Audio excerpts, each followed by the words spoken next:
Bom dia, meus amados. Hoje estamos aqui, mais uma vez, no sábado, dia 19 de agosto de 2023. Vamos trazer aqui mais uma pequena mensagem, como sempre, tentando trazer alguns esclarecimentos, alguma orientação para aqueles que têm sede de saber, aqueles que realmente querem compreender a vida, de fato, como a vida é. Hoje eu vou trazer um tema que eu daria como título: Não existem milagres, tudo é frequência. Nós achamos que tudo que acontece de forma dita milagrosa é uma coisa sobrenatural, né? É verdade, nós somos ensinados assim, como é que nós vamos entender de outra forma?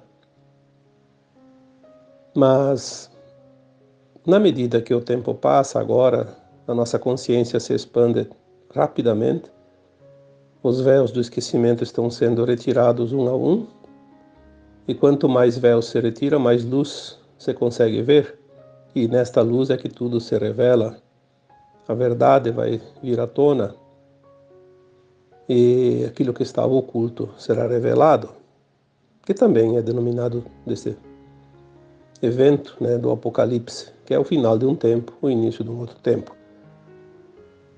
Os milagres não acontecem porque é de forma sobrenatural, porque eles precisam sempre ter uma energia, uma frequência. O Cristo fez milagres. Sim, a gente entendeu que eram milagres, mas na verdade ele sabia manipular a frequência energética das coisas. Ele tinha o conhecimento da replicação, da transformação. Ele sabia usar a energia taquiônica, que é a primeira forma de materialização da luz. Ele dizia: vocês podem fazer tudo isso e muito mais, porque nós de fato podemos, mas sem compreender, não se consegue fazer. O arquiteto não consegue desenhar uma bela obra se ele não estudar, se ele não se empenhar, se ele não aprender, não entender as linhas, a harmonia, a sincronicidade das formas. Então, por que nós não fazemos os milagres? Porque ainda não sabemos usar a frequência da transformação, daquilo que ainda não existe, porque se tudo é luz, e nós podemos já entender que essa energia de táquions é apenas uma luz em transformação para algo material, visível aos nossos olhos. E nós temos dentro de nós essa capacidade, esse poder, porque esse poder ele é inato, ele já vem com nós, lá do nosso eu superior, lembrando que nós somos um átomo semente divino, uma centelha divina, uma parte dessa luz que tudo cria. Se nós somos a parte dessa luz, nós temos a energia criadora dentro de nós. Nós somos criadores ou co-criadores, porque nós somos a luz. Nós somos divinos, nós somos deuses. Obviamente, se nós somos uma semente daquela árvore, eu sempre digo, se você é uma semente de uma árvore chamada carvalho, vamos supor, um exemplo, você vai produzir a mesma coisa que aquela árvore produz, no seu tempo. Primeiro tem que nascer, crescer, né? E é o que nós viemos fazer aqui nesse mundo de provas e expiações de terceira dimensão, aprender a criar, trazer uma pequena partícula de luz, um pequeno facho, uma pequena centelha de luz e criar a partir dela. Não vamos aqui repetir sempre que houve a intervenção das sombras para que essa luz não fosse próspera, que não fosse produtiva. Mas nós, por mais dificuldade que eles tenham nos imposto, assim mesmo, tudo depende da nossa vontade, do nosso querer, da nossa frequência. Porque ninguém consegue prender uma consciência, ninguém consegue limitar a forma de alguém pensar. Pode limitar as ações, pode limitar as atividades, a missão, qualquer coisa, mas quem é que prende uma consciência? Não há forma, porque ela não tem forma. Então, quando nós entendermos que milagres não existem, porque nada é acaso, tudo tem um princípio. E o princípio da criação é a frequência. A frequência que se coloca naquela luz que é a energia que cria. De acordo com a tua frequência, você cria. Então, se você tem, por exemplo, intenções nobres, olha, eu já escrevi isso tantas vezes, falei aqui tantas vezes, tudo é intenção. A intenção vai gerar ação. A intenção é a chave daquilo que vai se criar. Não adianta a pessoa dizer, eu não fiz isso. Mas se ele tinha a intenção de fazer, ele criou uma energia que em algum lugar vai se manifestar. Talvez não se manifestou por uma razão qualquer, ali onde ele queria colocar a sua criação. Mas ela está sendo gerada em algum lugar do universo, em algum momento, em algum tempo. As intenções nobres sempre criam resultados positivos. Mesmo que você diga, eu tentei de boa vontade, com a melhor das intenções, auxiliar aquela pessoa e ela se revoltou contra mim. Sim, o problema é dela. Se você teve a boa intenção, você fez a caridade, você fez o teu trabalho, você fez o teu melhor. Se o outro não aceitou, não quis ou desprezou, jogou fora, o problema é dele. Aqui nós temos que lembrar aquela história dos talentos, né? Foi dado 5 talentos para um, 3 para outro e 1 para aquele outro terceiro, né? E depois de um tempo, o mestre voltou e pediu o que fizeram com os talentos, e aquele dos 5 disse, eu não tinha nenhum, recebi 5, multipliquei, te devolvo 5 e agora eu tenho 5 para andar com as minhas próprias pernas. O do 3 talentos fez a mesma coisa, e aquele que recebeu 1 achou que era tão pouco que não valia a pena, então enterrou para devolver, para não ser cobrado, para não ter responsabilidade, para ser politicamente correto, para não sei o quê, para não sei o quê, para um mimimi que todo mundo sabe que existe. E daí, a resposta que ele obteve foi, você é um ingrato. Não valoriza o pouco, não pode ter o bastante, né? Porque tudo é mérito, tudo é frequência. Não existem milagres. Na verdade, as pessoas não entendem ainda o que estão fazendo aqui nesse planeta. Mas não é que não podem entender, elas não querem entender. Porque o negócio é a lei do menor esforço. Aí as pessoas dizem, mas eu tenho meus direitos. Sim, os direitos não precisa nem reivindicar, eles são naturais.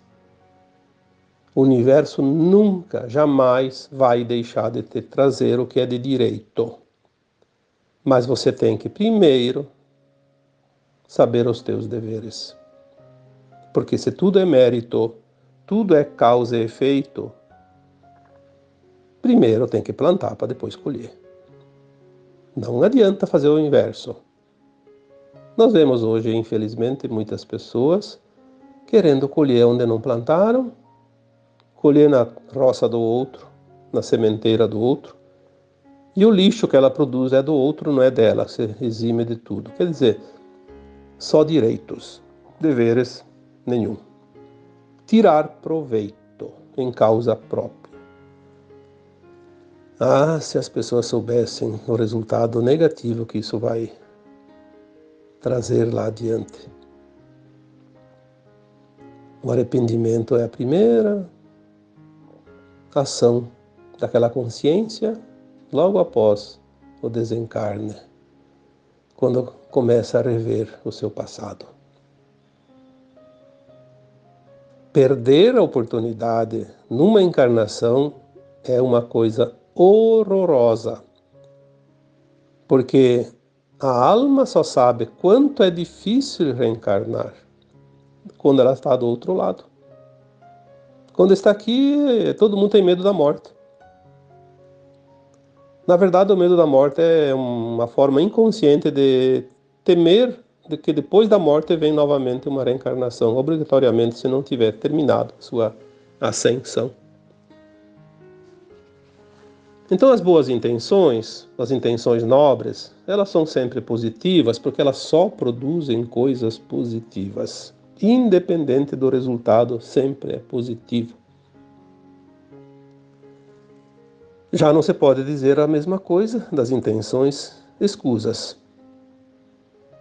As intenções escusas trazem impreterivelmente resultados negativos, atrasos na caminhada. Se nós pudéssemos ver materializadas as nossas intenções, nós poderíamos ver que toda intenção negativa é uma muralha que nós construímos na frente do nosso caminho, para impedir o avanço.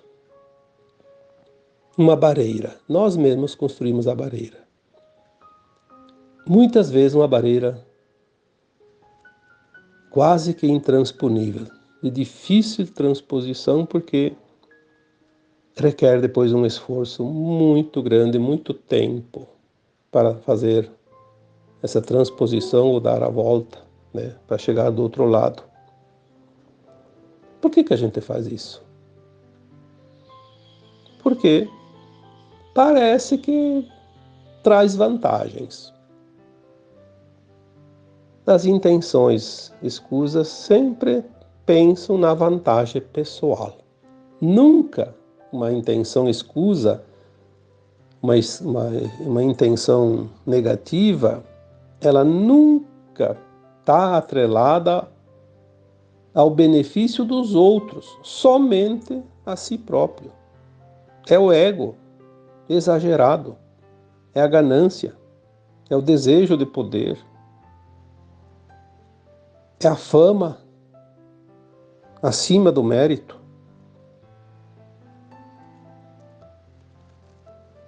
É uma lástima que nós estamos agora vendo no final de uma longa caminhada.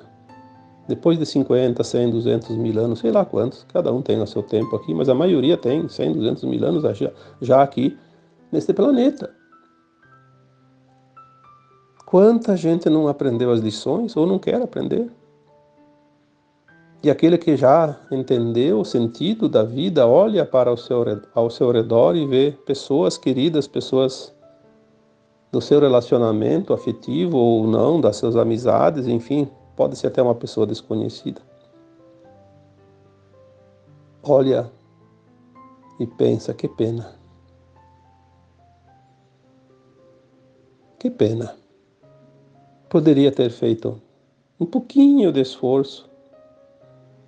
Ninguém precisa fazer um esforço além das suas capacidades. Ninguém traz uma cruz mais pesada do que sua força de carregá-la. Ninguém precisa dar o passo maior que a sua própria perna. Ninguém passa o que não precisa passar.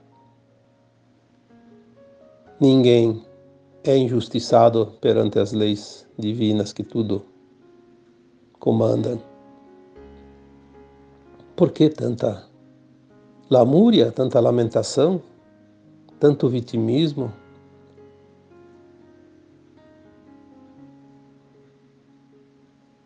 Eu posso dizer aqui com toda certeza, todos os dias eu recebo muitas mensagens, que aliás me tomam o tempo todo quase, né?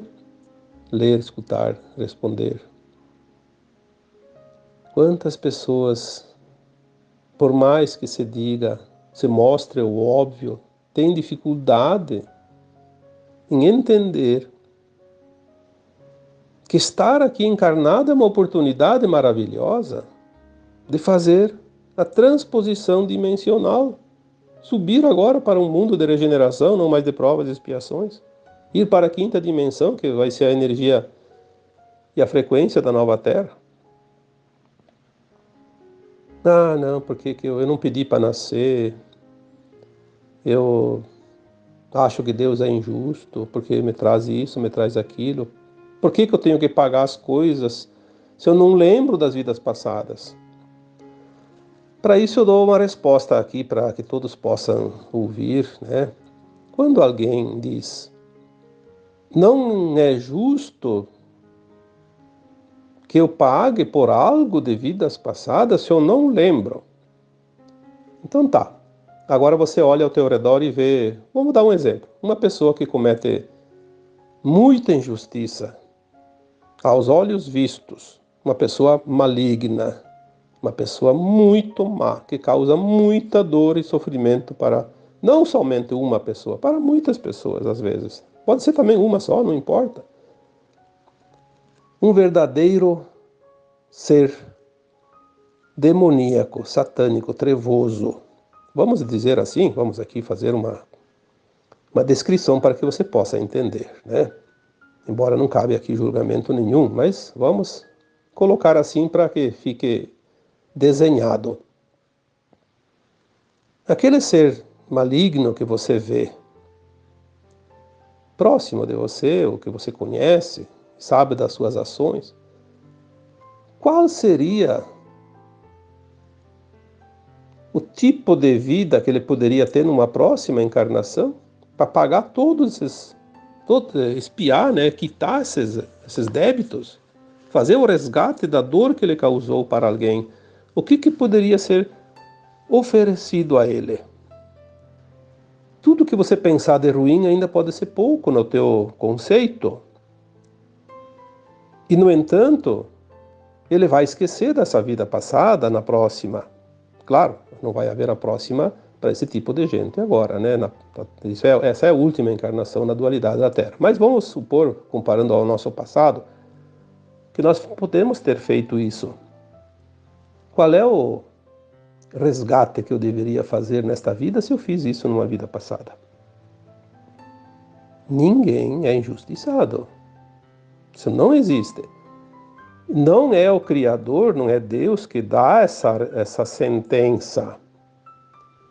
O Criador diz, olha, você tem tempo. Você quer passar por 100.000 planetas de terceira dimensão? Viver 1 trilhão de anos nas provas e expiações? Fique à vontade.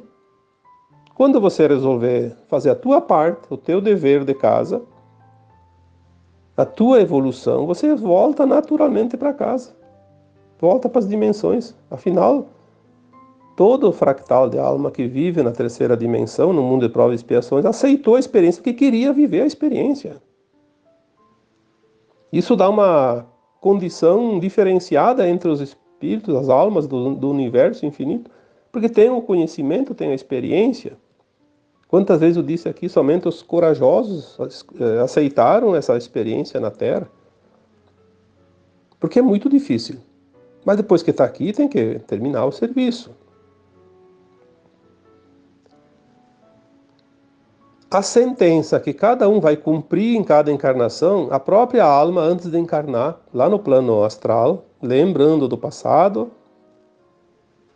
ela faz uma avaliação e coloca um plano de alma reencarnatório para a próxima encarnação. E ela vem cumprir uma parte, muitas vezes agora a finalização, obviamente, para ela poder ascensionar.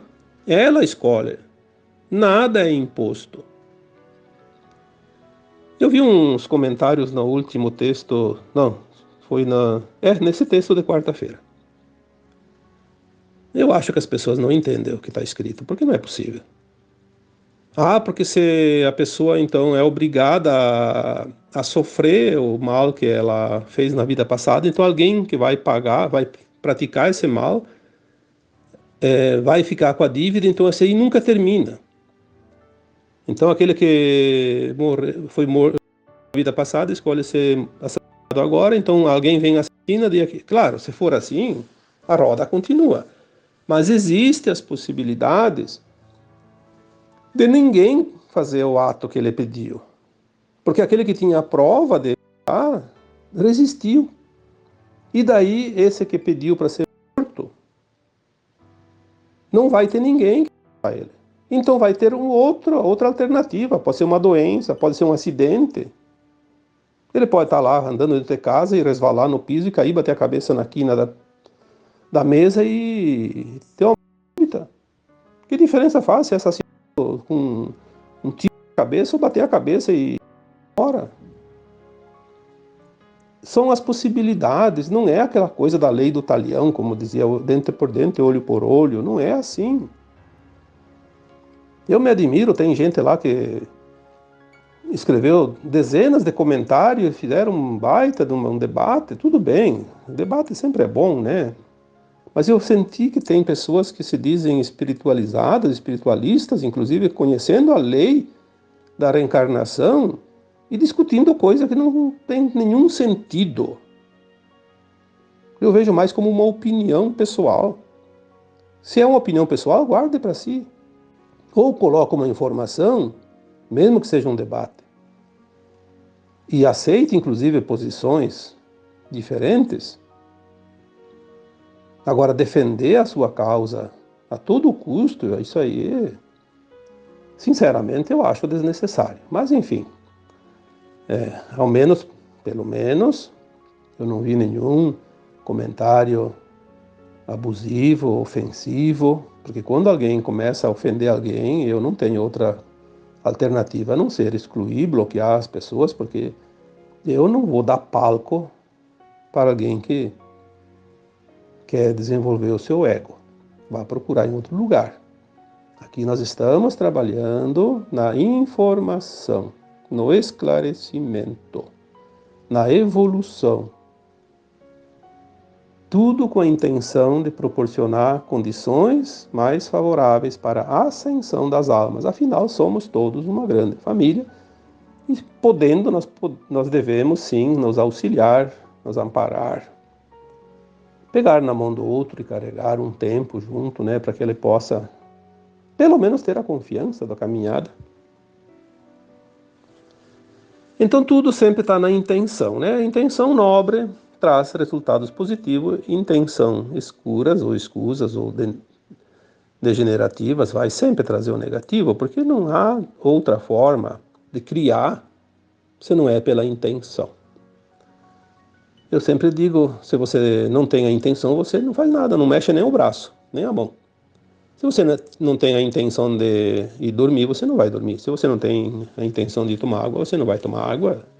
É preciso ter a intenção. Agora eu tenho a intenção, vou tomar um banho. Pronto, vou tomar um banho, né? Então a lógica da vida nos diz que as coisas agora começam a ter um final. Tudo está afunilando. Aí nós vimos, dos últimos milênios, a proliferação de religiões, de seitas, de práticas, tudo para dominar, né? Dominar as consciências, tentar pelo menos, né? Porque não vão conseguir dominar o tempo todo. Mas tem uma doutrina que é a luz que guia todas as consciências neste tempo final de transição planetária, que é a doutrina reencarnacionista. Nenhuma outra doutrina vai levar ao lugar mais elevado da escada do que aquela que trabalha as reencarnações, porque o segredo agora é compreender de fato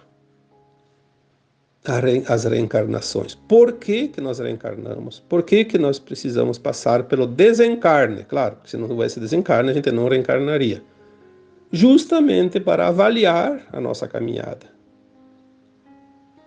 fora da terceira dimensão, lá na quarta dimensão, a alma fora do corpo, ela expande a consciência o suficiente para lembrar das vidas passadas, dos seus prós e seus contras, as suas intenções nobres e escuras, o seu positivo e o seu negativo, e ela faz uma avaliação da sua caminhada e aí ela elabora um plano para uma nova encarnação, também tendo o conhecimento daquele futuro dentro daquele tempo que ela precisa viver. Então ela encaixa um plano para o seu melhor, para evoluir. E ela sempre faz um plano para o seu melhor, obviamente. Por isso eu sempre digo, tudo que chega até você foi você que pediu, enquanto estava desencarnado. Porque você sabia que aquilo ia precisar para evoluir. Não adianta amaldiçoar a vida. Avalie as tuas ações e as tuas escolhas, mas aquilo que chega até você está escrito lá naquele plano encarnatório.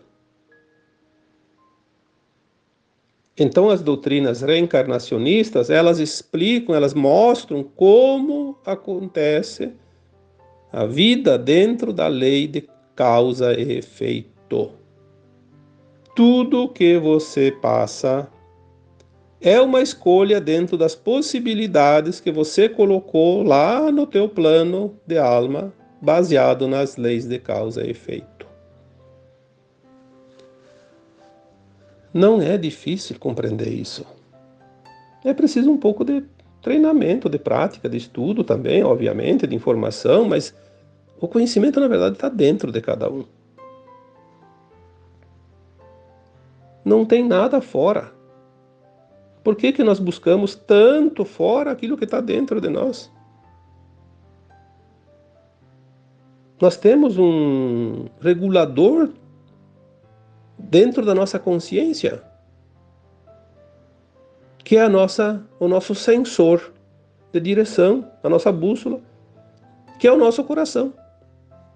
É a voz da alma, ela diz, vai por aqui, vai por ali, não faça isso, não faça aquilo.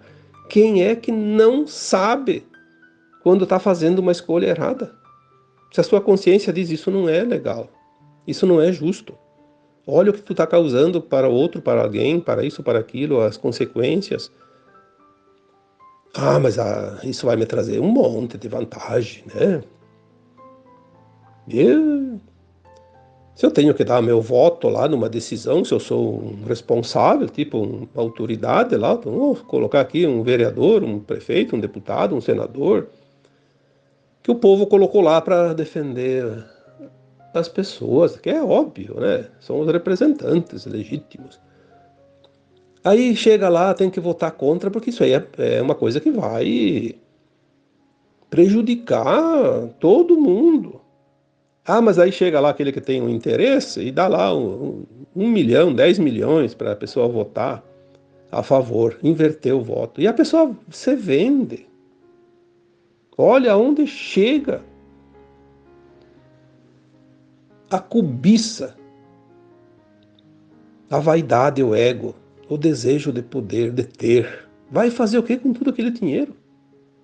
Você quando vai... Bota ainda uma roupa do corpo, porque ficaria até esquisito deixar o cadáver lá sem nem camisa, pelo menos. Mas a maioria nem calça não tem, só tem a parte de cima, porque o caixão fecha, né? E também nem precisaria, porque depois tudo apodrece mesmo.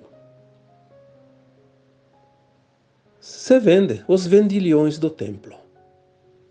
Quando tem aquela passagem bíblica que fala que o Cristo expulsou os vendilhões do templo, não eram os mercadores do templo, não eram pessoas vendendo bugiganga dentro do templo. São esses vendilhões que se vendem. Vendem a alma ao diabo, como se dizia antigamente, né? Literalmente. Depois vão amargar mundos primitivos de provas e expiações, quase que em situações de difícil sobrevivência até, porque é preciso pagar tudo isso. Lei de causa e efeito.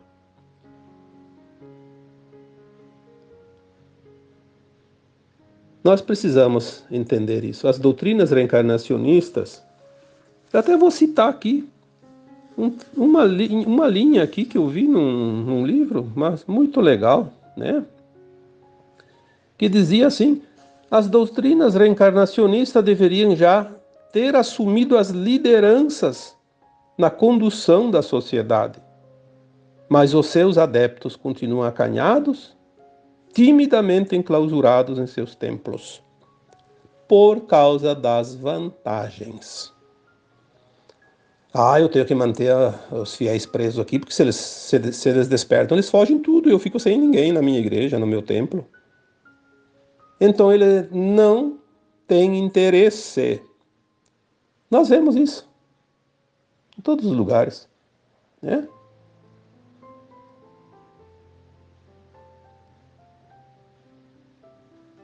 Ao contrário, esses detentores de templos deveriam, então, sim, adotar essas doutrinas reencarnacionistas, transformando os seus templos em escolas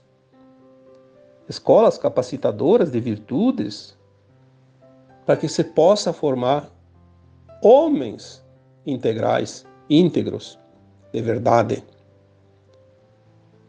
Não tem sentido nenhuma outra crença, nenhum outro dogma, religião, seja lá o que for, se não é para transformar as pessoas em seres íntegros, em escolas de almas.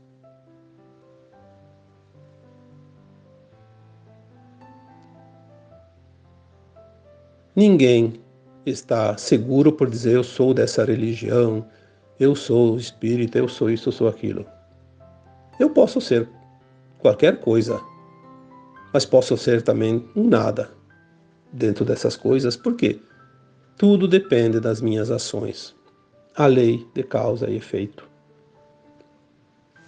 Se nós fizermos, se nós plantamos, nós colhemos. Caso contrário, de nada terá servido o esforço. Se é que às vezes é um esforço, porque nós sabemos que muitos ainda preferem a lei do menor esforço. Não importa as consequências. Não existem milagres. Aconteceu um milagre. Não.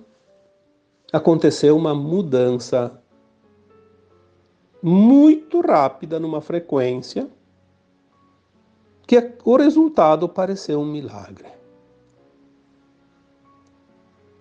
Nós vamos, dentro de muito pouco tempo, aprender as replicações, transformar a luz em coisas. Porque a luz se transforma em coisas naturalmente, mas nós vamos poder manipular essa luz, mas com a boa intenção.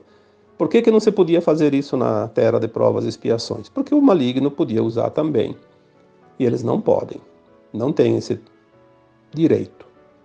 Seria uma calamidade se eles pudessem fazer isso. Então tem as leis que regem as normas nesses planetas, nesses mundos. É como as tecnologias que estão para chegar, tecnologias extraterrestres, como as camas médicas que já está sendo falado, tanta tecnologia, a energia livre, tudo, transformação das coisas para beneficiar a humanidade. Por que ainda não estão sendo oferecidas? Porque ainda tem poderes corruptos que precisam ser eliminados, dissolvidos, removidos desse planeta para que então sim venham as coisas que vai beneficiar realmente a humanidade, senão beneficiaria somente eles, como sempre.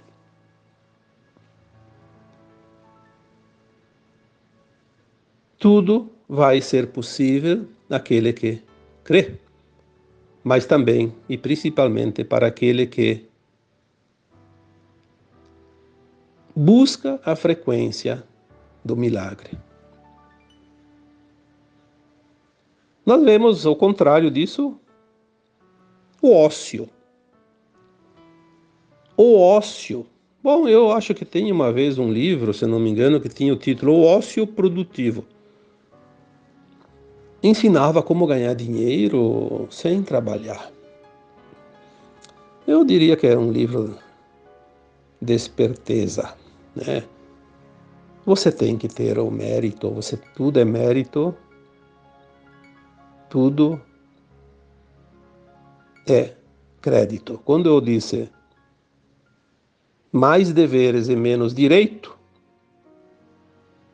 porque tudo é mérito. Não há nada que vá durar se não tem o mérito. Tudo daí vira efêmero. Mérito é uma coisa para sempre, eternamente. Quando você conseguir o mérito, você tem registrado na tua história de alma aquele grau ou aquele degrau da escada evolutiva, da subida, da ascensão.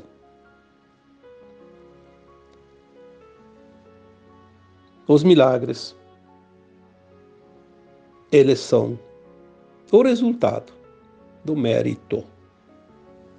Não há milagre sem mérito. Porque a justiça divina não faz favores, ela é justa. A cada um segundo suas obras, a cada um segundo os seus esforços. O ócio é a doutrina das sombras. Vamos dizer das sombras, para não falar aqui dos satã. É porque eu aprendi desde criança que o ócio era a oficina do diabo. A minha avó, acho que falava isso, meus pais falavam isso. O ócio é a oficina do diabo. Porque o ócio, ele te traz um fastio, né? Uma sonolência, uma preguiça. Aí a mente fica arquitetando um monte de porcaria. O ócio enfraquece o caráter. Ele danifica os princípios éticos, os princípios morais. Ele corrói a alma. E o ócio, por fim, traz as doenças, as enfermidades que nós conhecemos. Muitas vezes as pessoas estão bem de saúde, se aposentam e logo começam a adoecer. Não é porque ficaram velhos. Ah, ficou velho, tem que adoecer. Não. Tem gente que morre com 90 ou mais anos e nunca ficou doente. Meu pai com 92 anos, nem ele ficou doente. Ficou internado os últimos 15 dias porque ele não se sentia bem. Mas a gente pedia o que ele tinha, ele nem sabia o que tinha. Onde é que dói? Dói por tudo. Na verdade, ele estava apagando, como se diz. A velhinha, a pilha estava no fim. A energia esgotou. Chegou o prazo final. Esgotou-se até se exaurir. E morreu assim. Sem sentir, sem ver. Tanto é que quem estava com ele, que era o meu irmão e minha cunhada, ao lado dele, nem perceberam. Daqui a pouco ele viu que parecia que ele não respirava, foi lá, mediu o pulso, não tinha mais. Chamou a enfermeira, ela chamou o médico e foi, né? A morte dos justos é daquele que fez por merecer. O ócio adoece porque ele começa a diminuir a atividade energética do corpo, e o corpo é um saco de energia, como eu sempre digo. Achar o que fazer. A pessoa diz, mas eu não tenho o que fazer. Será que não tem o que fazer? Vá para a rua conversar com as pessoas, com o varredor de rua, com aquele mendigo que está lá na esquina. Vai visitar os doentes no hospital. Visite um doente na tua cidade, no teu bairro. Faça uma visita para aquela pessoa que tu sabe que está sempre meio sozinha, que até a família meio que abandonou aquela pessoa. Vai lá, dá uma conversadinha com aquela pessoa. 10 minutos, meia hora. Entra para uma atividade de grupo,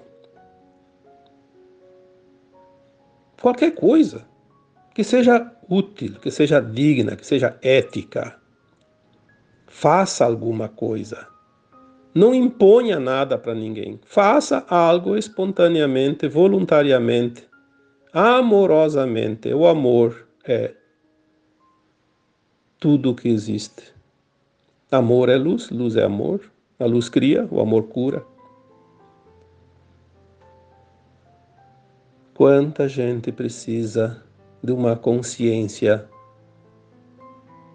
mais positiva, mais afirmada, porque está acontecendo um momento que tem muitas pessoas que estão desesperadas, estão sem saber o que fazer. Elas entraram num turbilhão energético e a consciência delas, a mente delas já não consegue mais administrar tudo.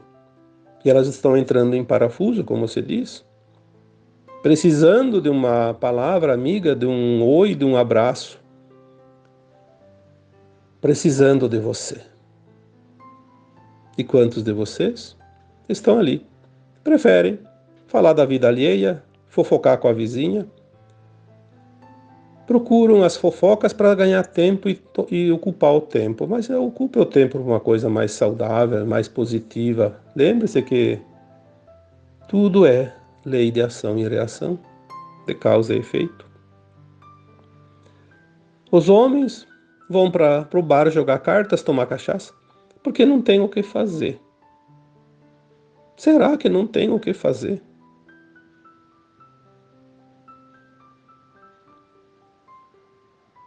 Tem muita coisa para fazer. É só olhar ao redor. Falta vontade, falta gente de vontade. Falta gente com a boa intenção. Falta gente que entenda que ele tem deveres acima dos direitos, porque os direitos não precisamos ter, eles são consequência do dever cumprido. Nada mais honesto e justo que isso. Tá bom? Então, como sempre, espero que essa conversa tenha te trazido um pouquinho de orientação, de alento, uma luzinha a mais naquele conjunto de velas que já está iluminando ao teu redor. E agora eu vos deixo com o meu abraço de luz em cada um de vocês. Namastê.